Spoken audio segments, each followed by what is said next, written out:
Hello दोस्तों, नमस्कार। Welcome to street 24/7। मेरा नाम है कबीर। तो दोस्तों, इस वीडियो में फाइनली आपके सामने नोटिफिकेशन जो लेटेस्ट आई है आज ही की डेट में आईबीपीएस की तरफ से, वो मैं आपके सामने डिस्कस करूंगा। तो दोस्तों, आईबीपीएस ने finally regional rural bank RRB से रिलेटेड नोटिफिकेशन निकाली है। इन्होंने बहुत सी पोस्ट दी हैं, बहुत सी वैकेंसी जॉब क्रिएट कर रहे हैं ये। तो आपको इस वीडियो को शुरू से एंड तक जरूर देखना है। इस वीडियो में आपको बताऊंगा कि किन किन पोस्ट के लिए वैकेंसी निकली है और आपको कैसे एग्जाम को प्रिपेयर करना है, आपकी क्या स्ट्रेटजी होनी चाहिए। तो दोस्तों, अगर आप चैनल पे पहली बार आए हैं तो चैनल को सब्सक्राइब कर दें, वीडियो अच्छी लगे तो लाइक जरूर करें और साथ में आप बेल आइकन को भी प्रेस करके रख लें ताकि आपको हर वीडियो की नोटिफिकेशन सबसे पहले मिल सके। तो दोस्तों, जैसे कि हम देख रहे हैं साफ आईबीपीएस की ऑफिशियल वेबसाइट पे ये नोटिफिकेशन अवेलेबल है, जो है recruitment of officer scale 1, scale 2 and scale 3 and office assistant that is multipurpose in regional rural bank. तो दोस्तों, जहाँ पे जो क्लरिकल की पोस्ट होती है आरआरबी में, वहाँ पे ऑफिस असिस्टेंट के नाम से होती है मल्टीपर्पस। वो क्लरिकल डायरेक्टली नहीं लिखा जाता है, जैसे आईबीपीएस क्लर्क और आईबीपीएस पीओ अलग से आते हैं, बट इनमें ऐसा नहीं होता है। ये एक मल्टीपर्पस के नाम से निकालते हैं, ऑफिस असिस्टेंट के नाम से ये वैकेंसी निकाली जाती है, जो बेसिकली क्लरिकल ही होती है। तो दोस्तों, आपको याद रखना, ग्रुप 1 में बेसिकली इन्होंने वैकेंसी निकाली है फॉर ऑफिसर्स जो होंगे स्केल 1, 2, 3 एंड ग्रुप बी में जो आते हैं, क्या आते हैं ग्रुप बी में office assistant that is multipurpose.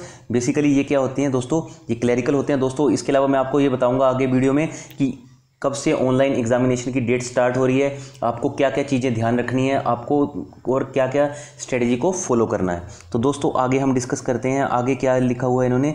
तो दोस्तों, आप साफ देख सकते हैं, इन्होंने लिखा है depending on the vacancies as per the business need of the regional rural bank and as reported by IBPS candidate shortlist will be provisionally allocated to one of the RRB. तो दोस्तों, जिस हिसाब से उनको वैकेंसी आईबीपीएस को RRB देते हैं, तो उस हिसाब से ये कैंडिडेट का शॉर्ट लिस्टिंग करेंगे।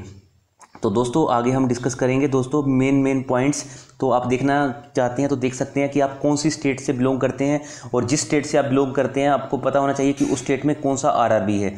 जैसे अगर मैं आपको बताना चाहूँ तो आंध्र प्रदेश में जो आरआरबी है, इसके अलावा आप देख सकते हैं हर जगह कोई ना कोई आरआरबी है।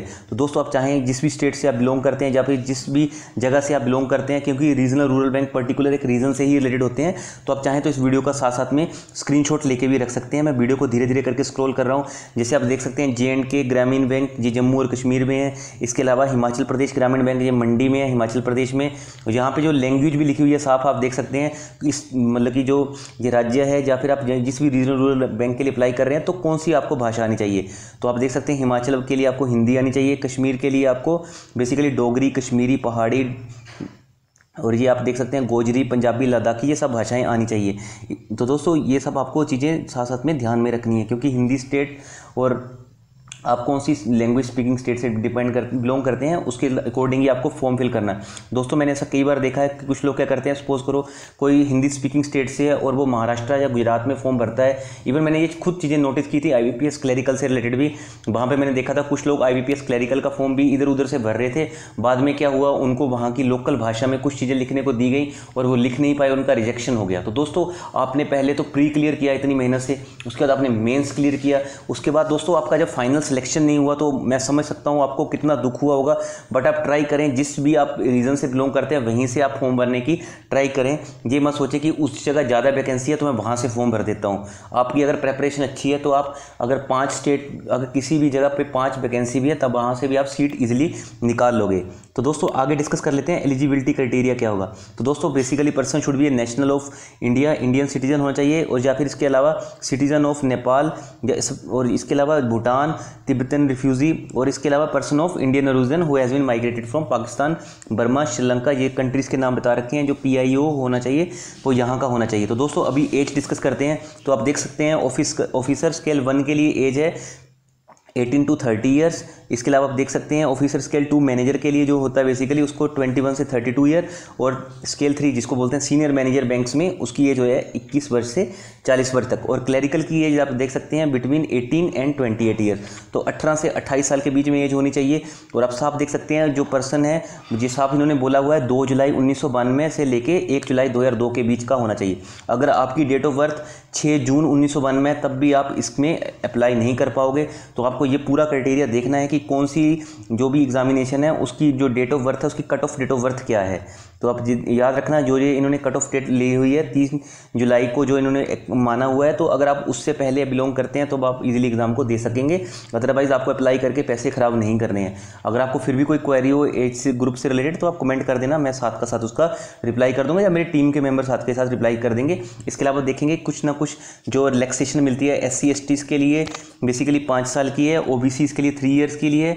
और दोस्तों जो ये OBC के लिए जो एक कमीशन बैठा था वो भी आपको याद रखना, उसके लिए कमीशन बैठा था, उसका नाम था मंडल कमीशन। हज़ारों एग्जामिनेशन में देखता हूँ कि पूछा जाता है कि OBC का कोटा बढ़ाने के लिए जो कमीशन बैठा था उसका नाम क्या है, तो उसका नाम आपको याद रखना मंडल कमीशन है। बहुत से एग्जामिनेशन में मैं ये क्वेश्चन को देख चुका हूँ। तो दोस्तों इसके अलावा आप देख सकते हैं हर जैसे एक्स सर्विस मैन है कोई तो उसके अकॉर्डिंग उसको दे रखा है कुछ ना कुछ।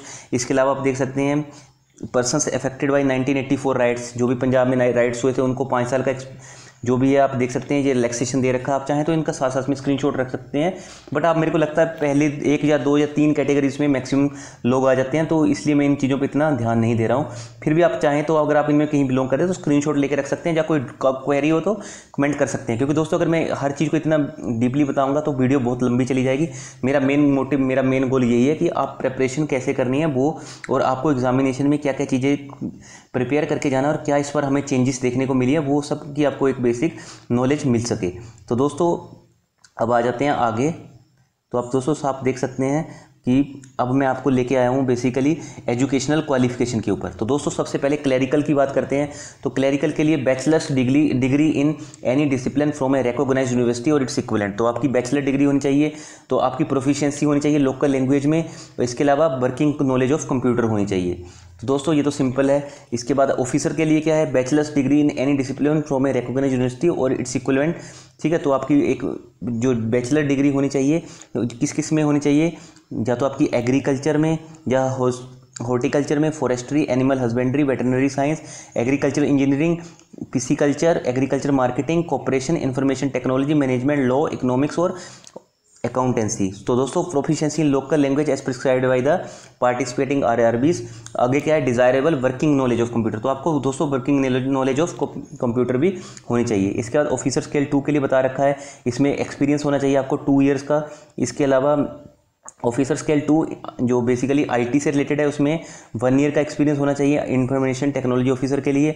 इसके अलावा आप देख सकते हैं बात करेंगे हम ग्रुप 3 के लिए, जो बेसिकली ऑफिसर स्केल 3 के लिए सीनियर मैनेजर के लिए आपको कम से कम 5 साल का बैंक का एक्सपीरियंस होना चाहिए as an officer in an bank और फाइनेंशियल इंस्टीट्यूशन। आपका किसी भी बैंक में 5 साल का एक्सपीरियंस एज ए ऑफिसर है तो आप इसके लिए अप्लाई कर सकते हो, और ग्रुप 2 के लिए बेसिकली आपका 2 साल का एक्सपीरियंस माना जाता है। तो दोस्तों आगे डिस्कस कर लेंगे हम 1-1 करके क्या सिलेबस क्या रहेगा और फीस स्ट्रक्चर क्या है। तो आप देख सकते हैं दोस्तों जो इसके लिए फीस स्ट्रक्चर है आप देख सकते हैं, ऑफिसर स्केल 1, 2, 3 के लिए SC ST और PWD के लिए जो सीट्स जो आपको पैसा देना पड़ेगा ऑनलाइन वो 175 फीस है। वहीं जनरल कैटेगरी के लिए या फिर अदर्स के लिए 850 है। इसी तरह आप क्लरिकल के लिए देखेंगे सेम क्लरिकल के लिए 175 और 850। तो दोस्तों अब मेन डिस्कस करते हैं स्ट्रक्चर कैसा रहेगा आपका एग्जामिनेशन का। तो दोस्तों क्लरिकल के लिए आपको क्या याद रखना है, बेसिकली जो ये आपका एग्जाम होगा क्लरिकल और ऑफिसर स्केल 1 के लिए ये आपका एग्जाम होगा 2 टियर में। पहले तो प्री होगा, फिर मेंस होगा, फिर उसके बाद आपका इंटरव्यू होगा। मतलब कि जो रिटर्न होगा वो 2 टियर में होगा, फाइनल राउंड में आपका इंटरव्यू होगा। तो दोस्तों अभी सबसे पहले डिस्कस करते हैं ऑफिसर स्केल 1 से पहले क्लरिकल में क्या है। तो रीजनिंग और न्यूमेरिकल एबिलिटी सेम है, 40 क्वेश्चन होंगे आपके दोनों के, 80 क्वेश्चन होंगे और आपको टाइम दिया जाएगा 45 मिनट का। सिमिलरली आप देखेंगे ऑफिसर स्केल 1 के लिए भी 80 क्वेश्चन है और 45 मिनट का टाइम पीरियड है। आप देखते होंगे सेम चीज़ें हैं, बट दोस्तों जो लेवल होता है क्वेश्चंस का, यहाँ तक मुझे पता है जहाँ पे इवन मेरे बहुत से फ्रेंड्स ये एग्जामिनेशन देते हैं तो बोलते हैं क्लरिकल का लेवल कंपैरेटिवली ईजी होता है as compare to officer exam, क्योंकि ऑफिसर की जब पे स्केल इतना ज़्यादा है तो ऑब्वियसली चीज़ें हैं कि उनका जो एग्ज़ाम का पैटर्न होगा वो भी थोड़ा सा टफ बनाया जाता है, क्योंकि उनको डिसीजन लेने होते हैं जब भी वो बैंक में काम करते हैं।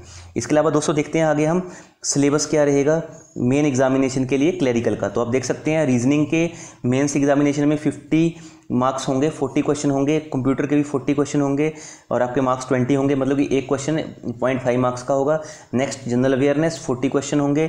नेक्स्ट इंग्लिश और हिंदी, आप दोनों में से कोई भी भाषा चूज़ कर सकते हैं और आपके 40 मार्क्स के होंगे। इसके अलावा न्यूमेरिकल एबिलिटी 40 क्वेश्चन 50 मार्क्स के। दोस्तों यहाँ पे मैं आपको पर्सनल सलाह देना चाहता हूँ। मेरे बहुत से दोस्त जिन्होंने आरआरबी दिया, इवन क्लियर भी किया है, वो उन्होंने मुझे पर्सनली सजेस्ट किया था कि सर हिंदी के कंपैरेटिवली इंग्लिश में अच्छे मार्क्स मिलते हैं। तो दोस्तों आप अपना डिसीजन अकॉर्डिंगली ले सकते हो, बट जो मेरे दोस्तों की राय है जिन्होंने ये एग्जामिनेशन क्लियर किया, इवन वो जॉब भी कर रहे हैं, बहुत सी स्टेट्स में वो जॉब कर रहे हैं, तो उनका जो मैं पर्सनल व्यू बता रहा हूँ, तो आप अकॉर्डिंगली अपना डिसीजन ले सकते हैं। सिमिलर पैटर्न रहेगा ऑफिसर स्केल 1 के लिए भी। तो आप भी यहाँ पे भी आप अपना प्रूडेंस चूज़ करें, अपना दिमाग यूज़ करें कि आप इंग्लिश में अच्छा बेहतर से बेहतरीन कर सकते हो या हिंदी में बेहतर से बेहतरीन कर सकते हो। जो भी आप बेहतर से बेहतरीन कर सकते हो वही आपको टॉपिक चूज़ करना है और वही लैंग्वेज में आपको एग्जामिनेशन देना है। तो दोस्तों आगे इन्होंने बोला है list of version of test medium of examination for CRB RRB 9 for post of office assistant and officer scale 1। तो बेसिकली उन्होंने बोला है कि किस राज्य के लिए अगर आप अप्लाई करते हैं तो कौन कौन सा आपका सिलेबस रहेगा, मतलब कि आपको कौन कौन सी भाषा में देने को मिलेगा। जैसे आंध्रा में पता आपको तेलुगु लोग की पॉपुलेशन ज़्यादा है, तो वहाँ पे इंग्लिश, हिंदी और तेलुगु लैंग्वेज चूज़ कर सकते हैं। सिमिलरली आप असम में एसमीस में भी एग्जामिनेशन दे सकते हैं। इसके अलावा गुजरात में आप इवन चाहें गुजराती में भी दे सकते हैं। तो सिमिलरली आप देख सकते हैं। अब महाराष्ट्र की बात कर लेते हैं अगर हम, तो महाराष्ट्र में आप देख सकते हैं मराठी भी चलती है, कोंकणी भी चलती है, क्योंकि कोंकणी क्या है बेसिकली कुछ ये एरिया है जो गोवा की बाउंड्री पे आता है। तो सिमिलरली हम देखेंगे इवन गोवा में भी अगर आप आएँ तो इवन जहाँ पे मैं देख रहा हूँ गोवा में तो आपको पता ही होगा कोई भी आरआरबी नहीं है, तो गोवा में 0 आरआरबी है। इसके अलावा इवन चंडीगढ़ में भी कोई आरआरबी नहीं है। ये चीज़ें भी आपको ध्यान रखनी है। आगे आ जाते हैं दोस्तों ऑफिसर स्केल 2 के लिए क्या होगा। ऑफिसर स्केल 2 के लिए डायरेक्ट मेंस एग्जामिनेशन होगा, जहाँ पे प्री एग्जामिनेशन नहीं होगा। तो यहाँ पे जो एग्जामिनेशन का आप देखेंगे पैटर्न सेम है। Reasoning 40, English 40, Hindi 40, financial awareness यहाँ पे ऐड हो जाएगी 40 क्वेश्चन, जहाँ पे जनरल अवेयरनेस की जगह फाइनेंशियल अवेयरनेस आ जाती है, और कंप्यूटर की नॉलेज के भी 0.5 मार्क्स होंगे, मतलब कि 40 क्वेश्चन 20 मार्क्स। इसके अलावा क्वांट भी जहाँ पे 40 × 50 रहेगा, मतलब कि 40 क्वेश्चन 50 मार्क्स। अब आ जाते हैं ऑफिसर स्केल 2 स्पेशल कैडर, ये भी सेम सा ही पैटर्न है।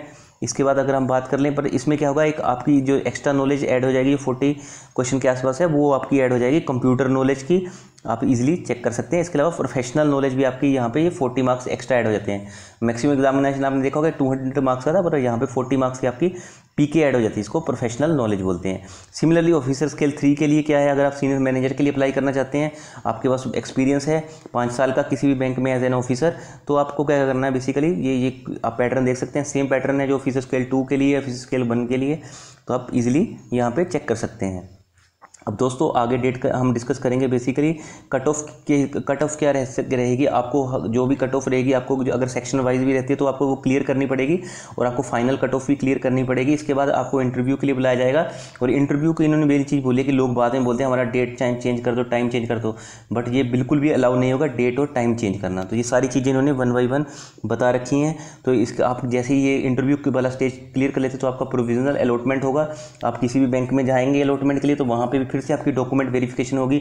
अगर वहाँ पे कुछ धांधली पाई गई या फिर कुछ आपका दिक्कत हुई आपके जो भी आपका एग्जामिनेशन फॉर्म है, तो वो आपका रिजेक्ट भी हो सकता है। तो आगे आपको अप्लाई कैसे करना है, अप्लाई के लिए आप IBPS की वेबसाइट पे जाके रजिस्ट्रेशन करके अप्लाई इजीली कर सकते हैं। दोस्तों मोड ऑफ पेमेंट का मोड आपको पता है ऑनलाइन ही होगा, जिसमें बेसिकली जनरल के लिए आप देख सकते हैं, जहाँ पे मैंने साफ बताया भी था, जनरल के लिए 850 फीस है और अदर कैटेगरी के लिए 175 है। तो दोस्तों आगे हम एक एक करके डिस्कस करेंगे कि क्या क्या डेट्स रहने वाली है एग्जामिनेशन की, और आपको क्या क्या चीज़ें ध्यान रखनी है। तो दोस्तों ऑनलाइन रजिस्ट्रेशन स्टार्ट होगा 1 जुलाई से 21 जुलाई तक। दोस्तों आप साफ देख सकते हैं इसी डेट में आपको मॉडिफिकेशन करना अलाउड होगा। इसके अलावा पेमेंट कब तक कर सकते हैं, पेमेंट भी आप 21 जुलाई तक कर सकते हैं। और प्री एग्जामिनेशन जो ट्रेनिंग होती है बेसिकली उसकी जो डेट है वो 12 अगस्त है। इसमें बेसिकली SC वगैरह लोगों के लिए और OBC के लिए शायद ट्रेनिंग प्रोवाइड की जाती है।